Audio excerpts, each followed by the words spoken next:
All right. Hello, hello. I am just new to this. Since Michael Bancroft wasn't streaming tonight, I thought I should finally install a little software. It's Chromium, but not exactly Chrome, and just get a little practice at streaming. So that's what I'm doing. It's time to show off some campaigns. I thought we should start with one that's ending tonight. Today's, what are we on? July the 14th. So this is by Joshua Plunk. Shay, Red Valkyrie had her showed this off the other day, and it's called. I hope I don't butcher this, but I will. Eudaimonia. Anyway, this is a World War One story of some type, and it sounds like a horror story to me. I didn't quite get clear on that, but the author made it sound incredibly interesting. Yes, it brings horrors and. Near the French-German border, the dawn of World War I brings horrors and heartache that stretch far across the landscape. And it has to do with soldiers coming home from war. That's all I can remember off the top of my head. So you might have to forgive me for this stream. I'm a bit nervous. And the artwork, I think, is at least interesting. I say at least interesting because I don't have context for the frame that I'm showing right now or what's going on. Apparently, this music is soothing to many people. And I heard the author say something like parts of the book are written as if they're poetry or in poetry. I did not get volume 1, but you can get a copy of volume 1 if you're interested in this campaign for number 2. So let's see what we got here. The son not so prodigal. A fresh-faced German soldier who, like his American counterpart, was simply not ready for the chattering guns and the falling of brothers. Okay, that's not a sentence. I don't think that's a sentence, or I missed something. Anyway, we have already seen his end in Eudaimonia 1. Oh, all right. But his beginning will change everything. So the story from the first book continues. Here we go. There's all the little bodies in the back here. I got to look at this StreamYard thing and see if my mouse is where I mean it to be. Yeah, it is. Okay, good. So there we are with all those guys. Yeah, we're continuing a story with this one. And if you look at this art here from colored, non-colored to colored, it's very dreamy colored here. So we're being given some examples. I was intrigued by this book. You can get volume 1. God, snowfall. Yeah, the author talked about snowfall being one of the most peaceful, calming things ever. And forgive me if I'm using my own phrasing for that, but it really is. I appreciate. Oh, here we go. I'm got a little something to fix there. There we go. Sorry, technical error. I appreciate snowfall a lot. It's just the way the whole world goes quiet. How sound just changes in snowfall. If you've never experienced it, I recommend you visit somewhere snowy. So there we are. I forget what exactly the buy-in on this is, but it is an interesting book, having listened to the author talk about it, just how returning from war affects so many people's lives afterwards. And this is a World War One story. So here we see highlighted the one soldier almost being kept alive by her music. So that's one campaign to look at. Good luck there. That closes tonight. So if you want to jump on it, there it is. Another campaign, just one I feel close to, Stump. So it's about a little short guy. And why not? Oh, I forgot to open a folder before I came on here. So I got to find that now. But the author put out some more artwork. See if I can get this right. I think it's here. Nathan? Saved in a folder. Take a minute to come up. But yeah, what we're given so far about this, this is one of my only critiques about this story. This is we're not told much of the story. Sorry, my only critiques about the campaign. We're not told much of the story here. So this will be a full color reprint of the original book from 2013. He was selling leftovers of the original, but way down here on the side, they are sold out apparently right there. So back to the top. for his main audience who knows him, this would be meaningful. But for those of us who are just getting into this, we have to extrapolate what the story might be from the pages we're given, and they don't all have words on them. So. Alrighty. So he's going to start a second campaign for number 2 and keep going on. This is a 32-page floppy, if I'm not mistaken. First printing was 28 pages, currently sitting at 32 pages for the reprint. All right, good deal. We see in this, our main character is this little guy here, apparently wearing an emergency blanket, and the sheriff here is talking to them, talking about how it's good that they survived. There's another, and these are all out of context, another image. This looks like a splash page introducing Stump here as apparently there to help with a robot problem, which is undefined. The text has been removed from these because he's remastering it. Elsewhere, he said he's tightening things up a little bit, but I really like this page. The expression on the face is just really well done, well thought out. There's a lot going on here in body language. See, this here in body language, Nathan knows what he's doing, even if he doesn't, consciously realize it. You ever pick up on things you don't realize you've picked up on them. Nathan's got just a good sense of body language in spades. So the way the hips should move, and you see the shirt diagonally there, which indicates the way the spine moves when somebody's running. So he's got his craft nailed. Nathan's a skilled guy. So we do get a little bit of story here that there's something going on where our little hero dude, he knows he can do this. Maybe he's hiding it. He definitely has a robot friend, but also has some robot enemies. So when I read the book, I'll find out what all that means. So let's take a moment to look at. Now, he had some original art pages. There we go. Is that coming through? Yeah. Yeah, still one. Okay. He had some original art pages, and I just lost my folder that I just opened. There. Nope. Wrong one. There he is. And he posted up more of them, I think. If this shows. I don't think it's showing. Yep, there we go. So he's got some more art pages up. So he's got 2 characters. There's one. Let's see if I can open this in a new tab. Is that going to work? Yeah. We got a second art page. I believe this is the correct sequence for them. I don't know if there are any intervening pages, so I tried to piece together a little bit of story, but just by examining these, and couldn't quite see how exactly it worked.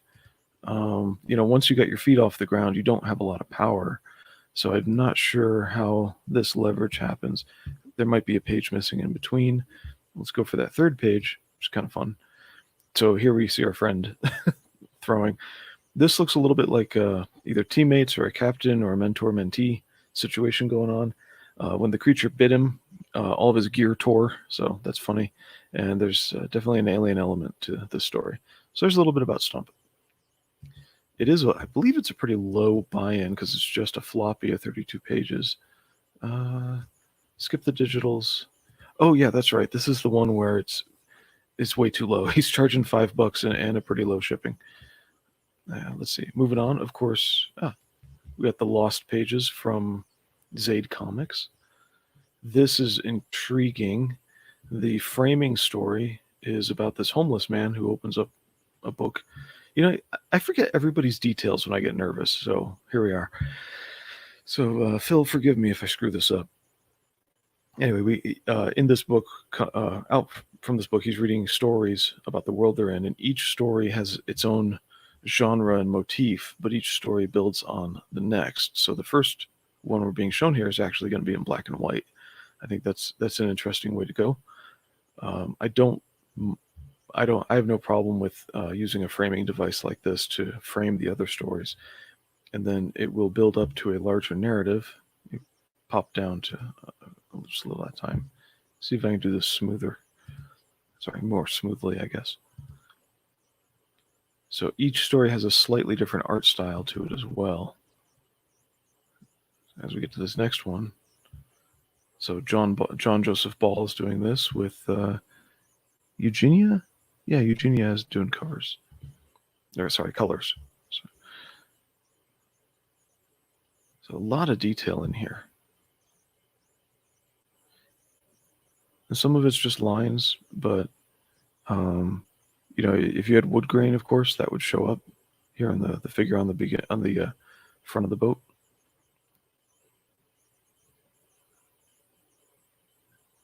And check that out. It's all colored up now. So I can't wait to find out what Wildcard? Is that his name? Yeah. Wildcard is. I can't wait to find out more about him when I read this. Or no, I'm sorry, this is Grimstone. Or is it? It finds all the height of piracy. No, I'm sorry, this purple guy is Grimstone. Right down there, it says.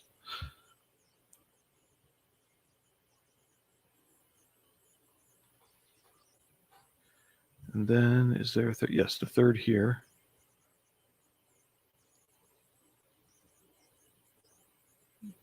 Going a little quick, sorry about that. But I like the abstraction here. Since each story does not have its own cover, I like how this first frame here, sort of most of a splash page, is used as almost the way you'd want to do a cover.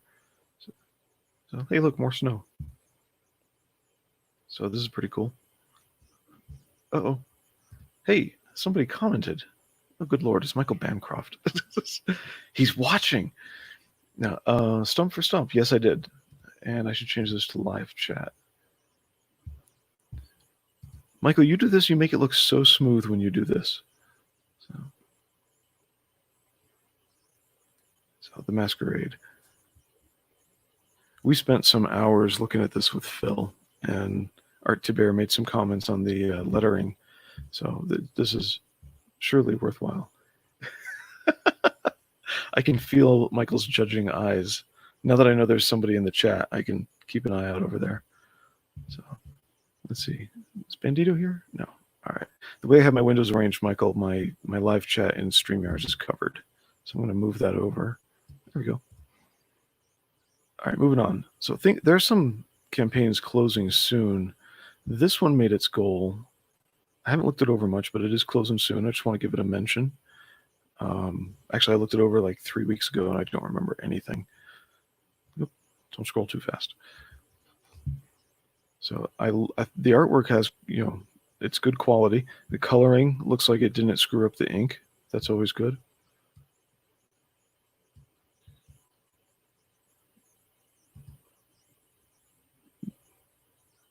So let's see if there's a blurb at the top. Death Shroud is an action-packed anti-hero adventure for fans of Spawn, Venom, and the Darkness. Okay. Ryan Stegman apparently has a cover on it. That would be this. So we're not given much of a plot. You're going to have to infer that.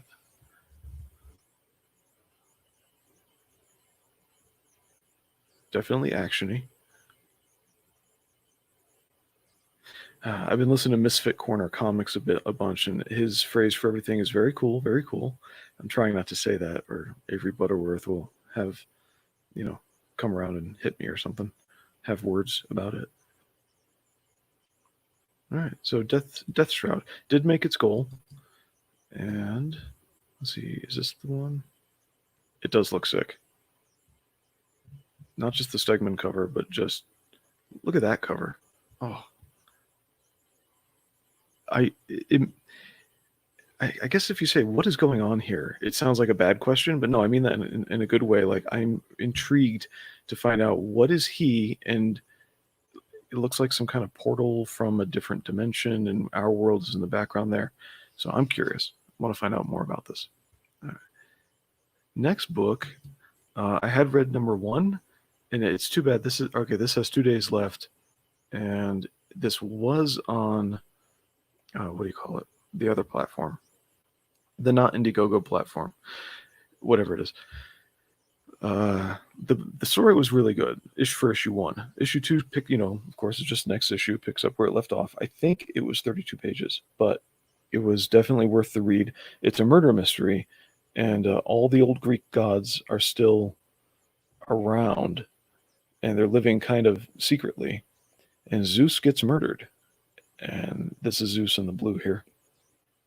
He ends up getting murdered, and by this guy down here in the purple with the staff, and it is not exactly clear who that is and what's going on and why. That's the mystery part.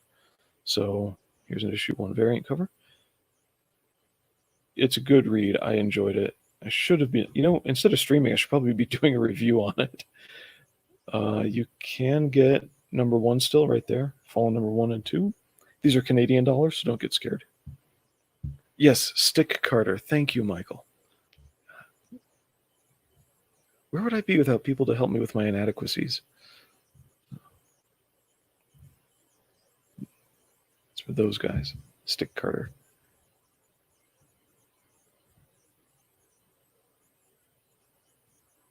And these are frames from issue 1, a little meeting of Zeus and some of his children before he gets murdered. There's some family strife and division going on. So perfectly good interior comic book art. Look at those bricks. Somebody took a long time to build those bricks. I'm sure we know what that's like if you're used to drawing bookshelves. So, inside joke there.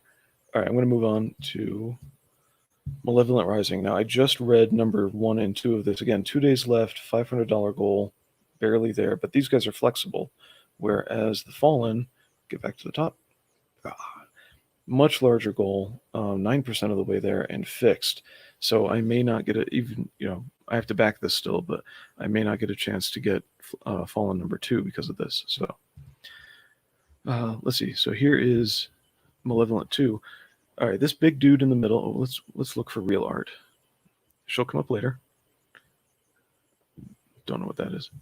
Variant cover, but I'm skipping that. Okay, our large fellow here in the mask. He is an alien, and he is from a genetically modified. Ceilings are even worse than bookshelves.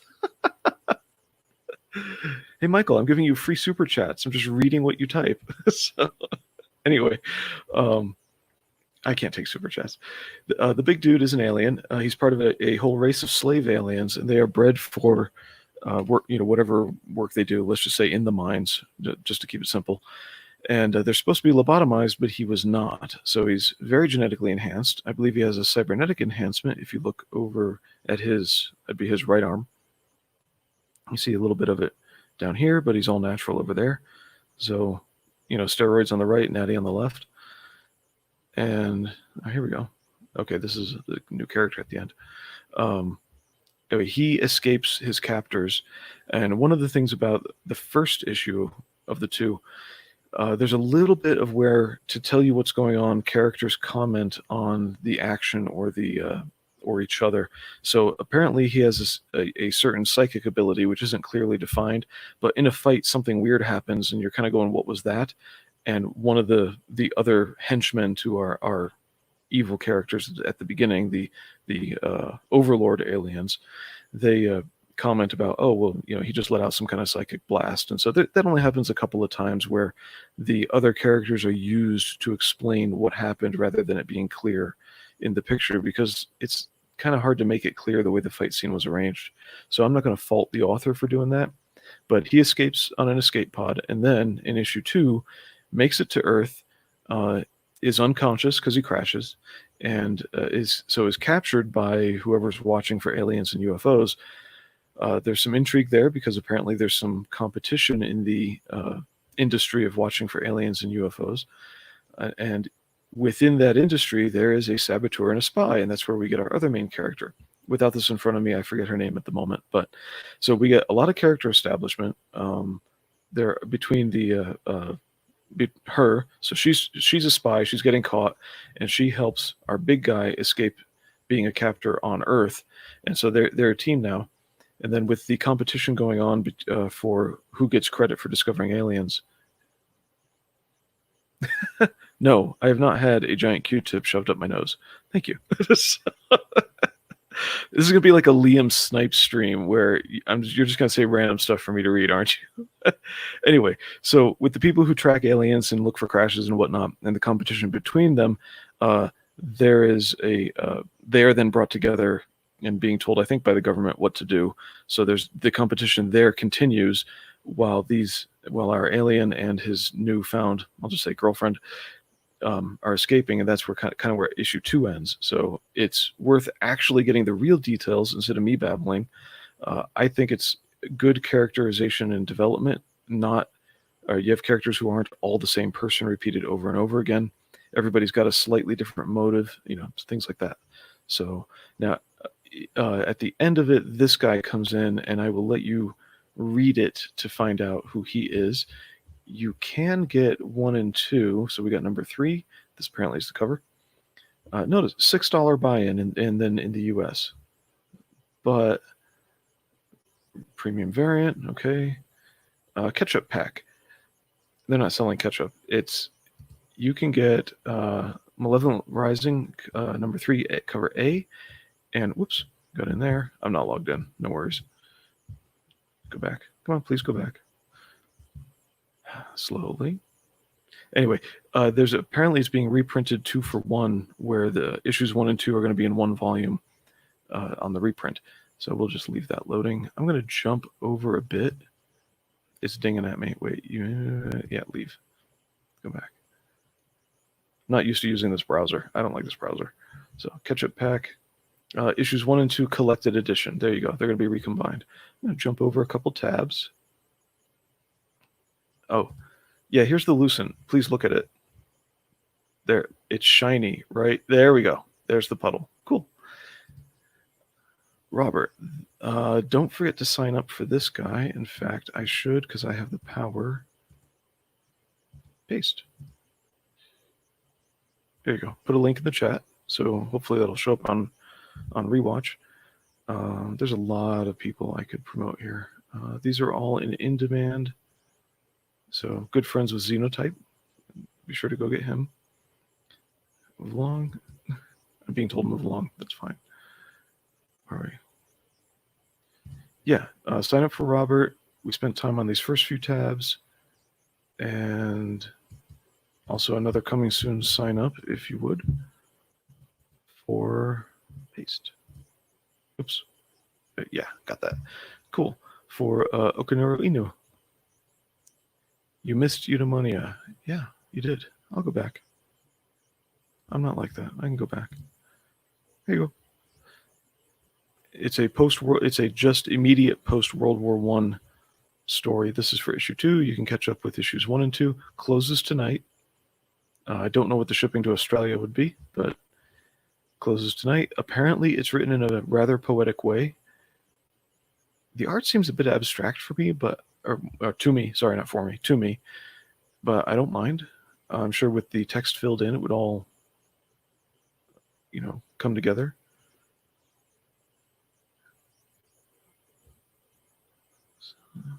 A while ago. Good. Back to a while ago. No, I have not read the first one. I missed out because I was stupid. By the way, I really do like this image of her. You can read a lot into it, whatever you want. The last survivor reaching out for her, and there's not a lot of beauty in the world. We've kind of forgotten what it is.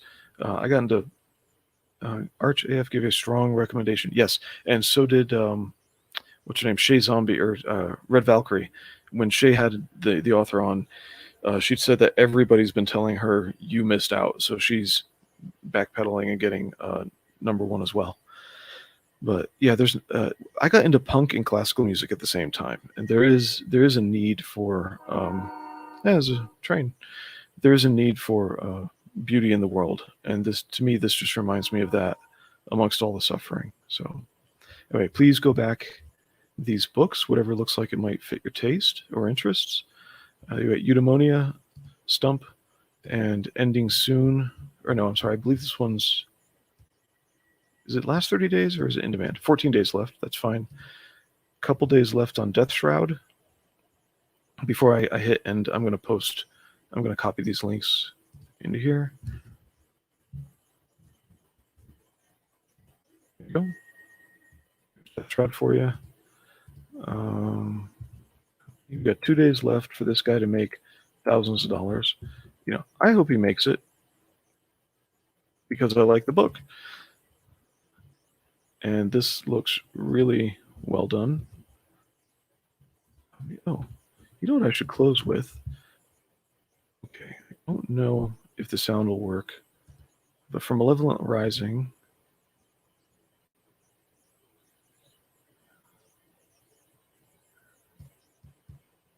Are we getting audio?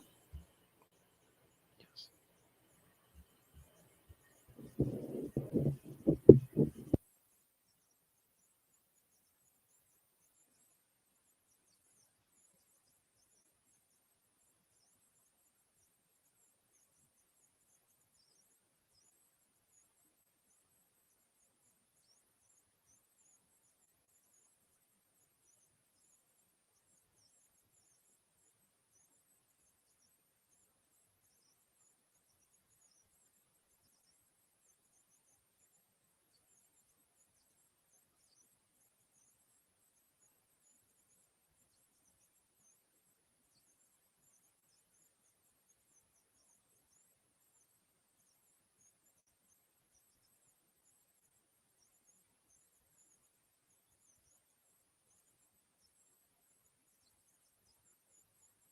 Oops. Okay, so my esteemed colleague, because I mixed up which window I'm in, has informed me that I am completely screwing this up. Thankfully, the soundtrack to this is just drums. There's like no narration, talking, anything, but it gives us a chance to look at some of the artwork. And yeah, it's comic artwork. This is from issue 1 here that we got going on. This is the evil overlord who takes control at the end of the people competing to find aliens. So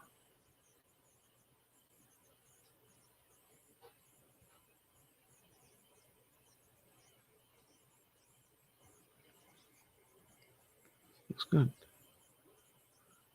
Ah, there's a good shot to cut that on. Very actiony. So my friend Mr. Bancroft here has reminded me that there is one other what do you call it, campaign to show before we leave, and that's going to be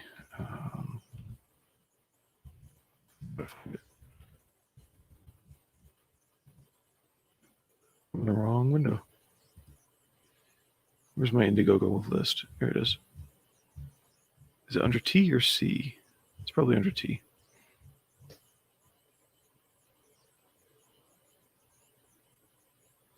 Yeah, we got the, oh, sorry, dead air. The case of the Littlest Umbrella is ending, so let's just take a peek where it stands. The Littlest, yeah. Pulls it up for us. There we go.